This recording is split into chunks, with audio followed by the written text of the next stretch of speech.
पूर्व विधायक जी का जब से तोते का साथ मिला है तब से उनका पतन होना शुरू हो गया है। और जब तक उनका तोता उनके पास रहेगा उनका कितना पतन होगा मैं समझता हूं वो कभी अपनी उम्र में सोच भी नहीं पाएंगे। उनका कितना नुकसान होगा, वही कितना भगाए, लेकिन क्या मजबूरी है फिर अपने तोते को अपने पास बुलाकर फिर इस तरह से जो है अपना वो करवाते हैं।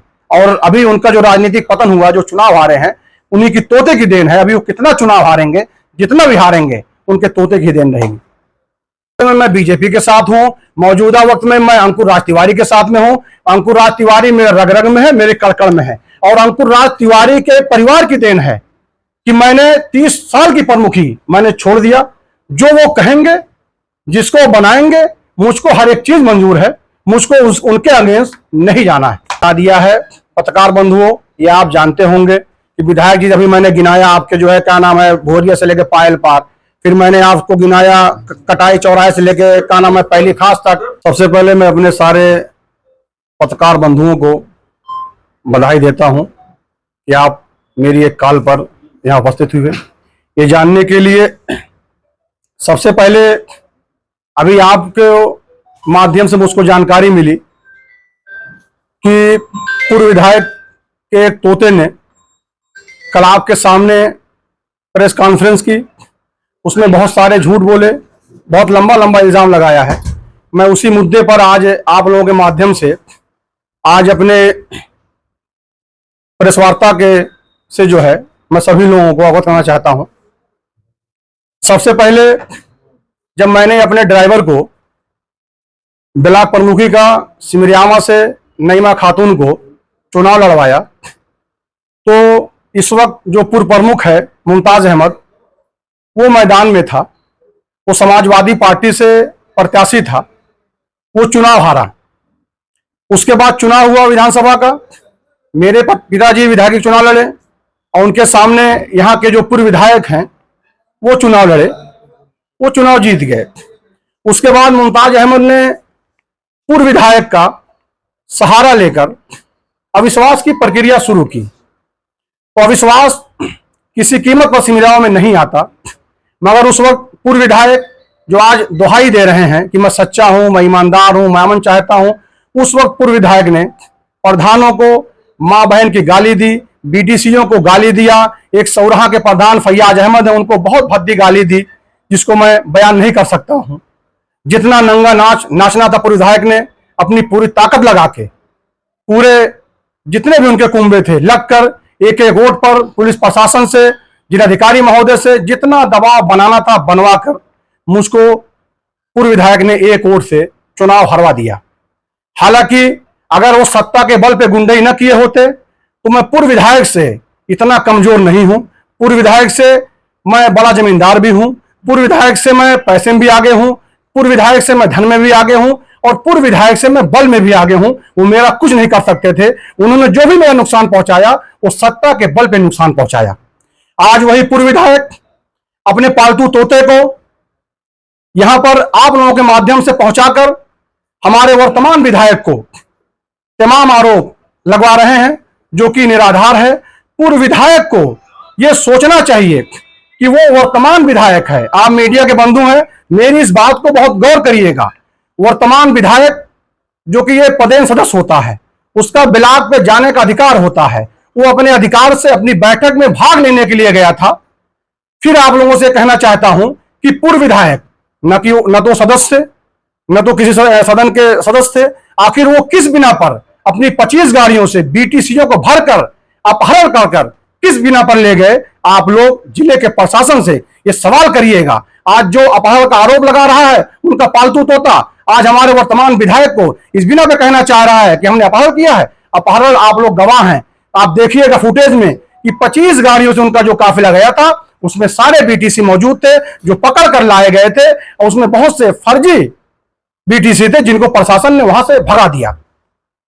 उसके बाद आपने देखा होगा एक महिला जो ब्लॉक के अंदर घुसी जिसने मां बहन की गाली दी, वो आखिर जो बीटीसी नहीं थी वो महिला कौन थी? वो महिला किस बिना पर अंदर घुसी? फिर वो महिला कैसे बाहर थी? ये भी एक जांच का विषय है। जिलाधिकारी महोदय इसका जो है कम से कम गंभीरता से जांच कराएं और उस पर कार्रवाई कराएं कि इसको कौन से लोग लेकर गए थे। मुझ पर इल्जाम लगा कि मैं बसपाई हूं। मैं उसके पालतू तोते को और पूर्व विधायक को कहना चाहता हूं कि मेरा और विधायक का ये तीसरी पीढ़ी का संबंध है। मेरे बाबा ने उनके बाबा से निभाई, मेरे पिता ने उनके पिता से निभाई, अब मैं आज उनसे निभा रहा हूं। विधायक मेरा छोटा भाई है। जब बीजेपी का प्रत्याशी नीरज तिवारी यहां से घोषित हुआ, मुमताज अहमद समाजवादी पार्टी का प्रत्याशी था, तो मेरे छोटे भाई ने कहा कि महमूद भाई, मैं आपका छोटा भाई हूं, आप मेरे लिए कुर्बानी दीजिए। मैंने कहा भैया आपकी बात है, मैं आपके लिए 30 साल की प्रमुखी पर लात मार दूंगा, आप जिसको चाहिए प्रमुख बना लीजिए, उसमें मेरा कहीं कोई हस्तक्षेप नहीं है। मैंने विधायक जी कहने पर भाजपा से नीरज तिवारी को मैंने चुनाव लड़वाया। जो कैंपस कार्यालय बना बीजेपी का, वो मेरा घर था। ये पूरा दयार जानता है, पूरा जिला जानता है, इसमें कहने वाली कोई ऐसी बात नहीं है। उस वक्त अंकुर राज तिवारी बीजेपी के प्रत्याशी के लिए एड़ी चोटी का जोर लगाए थे, और यही पूर्व विधायक समाजवादी के लिए नंगा नाच करके जो है किसी तरह बेईमानी करके बीजेपी के प्रत्याशी को हरवाने का काम किया था। आज अंकुर राज तिवारी अगर बीजेपी की लड़ाई लड़ रहे हैं, तो आज उनको जो है महसूस हो रहा है कि अंकुर राज तिवारी ने लूट लिया। आप पूर्व विधायक थे, आपका गांव बिठा पड़ता है, आप 5 साल सत्ता में थे, आपने बिठा गांव का एक भी अगर विकास किया हो और आपने रोड बनवाई हो तो आप मुझको बताइए। अंकुर राज तिवारी ने भुजैनी से लेकर पायल पार तक, और आपके जो है कटाई चौराहे से लेकर पहली खास तक, अंकुर राज तिवारी ने ऐसा रोड बनवा दिया है कि उस पर आप प्राइवेट जेट को लैंड करा दिए तो लैंड हो जाएगी। और अंकुर राज तिवारी ने बनकरी पचपखरी में, अंकुर राज तिवारी ने तिलजा और क्या नाम है आगे मार्ग, और अंकुर राज तिवारी के उसमें राज में जितने भी कार्यकर्ता हैं, मैं समझता हूं 80 कार्यकर्ताओं ने पूरे विधानसभा में काम दिया है, जिसका मैं गवाह हूं कि सिमरियावा में, चाहे नौवा गांव हो, चाहे सिमरियावा हो, चाहे गुड़ावा हो, चाहे कानपारा हो, जाके पूर्व विधायक चश्मा लगा के अपने आप को वहां देख लें। वहां पर लिखा होगा कि अंकुर राज तिवारी की निधि से 250 मीटर 300 मीटर जितना भी इंटरलॉकिंग हुई है, सब इनकी देन है। आज उनको ये पच नहीं रहा है कि अंकुर राज तिवारी की क्या नाम है, उससे वो घबरा गए हैं। आज तमाम इल्जाम लगा रहे हैं। भाई मैं भी उनके साथ हूं, आप देख रहे हो, मैं उनके साथ चल रहा हूं। मैं ऐसे परिवार से आता हूं, मैं किसी का मोहताज नहीं हूं, आप जान रहे हो। मैं उनके साथ खुले उससे घूम रहा हूं। इसमें कहने की जरूरत है कि मैं कहां हूं, दुनिया जान रही मैं कहां हूं, मैं किसके साथ हूं, मैं किसके लिए मरने मिटने तैयार हूं। अच्छा, वो बार बार जो है इल्जाम लगा रहा है, आप धमकी देता है कि मेरी हत्या हो जाएगी, मुझको ये कर देंगे। तो मैं बता दूं कि हमारा जो राजा है वो कुत्तों का, गीदड़ का शिकार नहीं करता है, न गीदड़ का शिकार करेगा, न कुत्तों का शिकार करेगा, न कभी प्यादा मारेगा। अगर वो मारेगा तो राजा को मारेगा, ये निश्चिंत है। जितने भी इसमें जो है लूट खसोट करना चाहेंगे, इसको लूटना चाहेंगे, उन सब का अंत जो है बहुत बुरा होगा। और मैं अभी बता दूं आपको, जो पूर्व विधायक हैं, 5 काम अगर अपने कार्यकाल का गिना दें तो मैं इस्तीफा दे दूंगा। वो टप्पा उजियार में अपना एक भी काम गिना दे, मैं इस्तीफा दे दूंगा। पूर्व विधायक ने न जाने कितने प्रधानों को ठगा है, न जाने कितनी बीडीसी को ठगा है। इसके आप गाड़ी लीजिएगा, आप चले जाइएगा थवई पार, आप चले जाइएगा पचदौड़ी, आप चले जाइएगा उचारा, आप चले जाइएगा सालेपुर, आप चले जाइएगा उसरा शहीद। गेट के नाम पर लाखों लाखों पूर्व विधायक ने अपने दोनों मुश्ताक मुमताज से लुटवा के अपनी जेब भरी है। आज बेचारे सारे के सारे लोग रो रहे हैं, करा रहे हैं, कोई जवाब देने वाला नहीं है।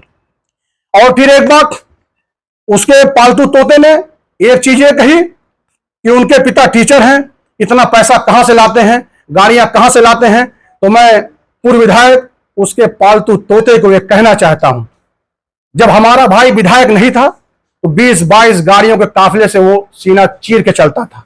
विधायक बनने के बाद उसने अपने काफिले को कम कर दिया है। जितना उन लोगों का पूरा महीने खर्चा होगा, उतना हमारे विधायक जी का एक दिन का खर्चा है। तो उसका मुकाबला न करें। विधायक जी चुनाव जीतने से पहले 3 करोड़ की गाड़ी लाकर अपने घर पर खड़ी कर दिए थे, तो उसका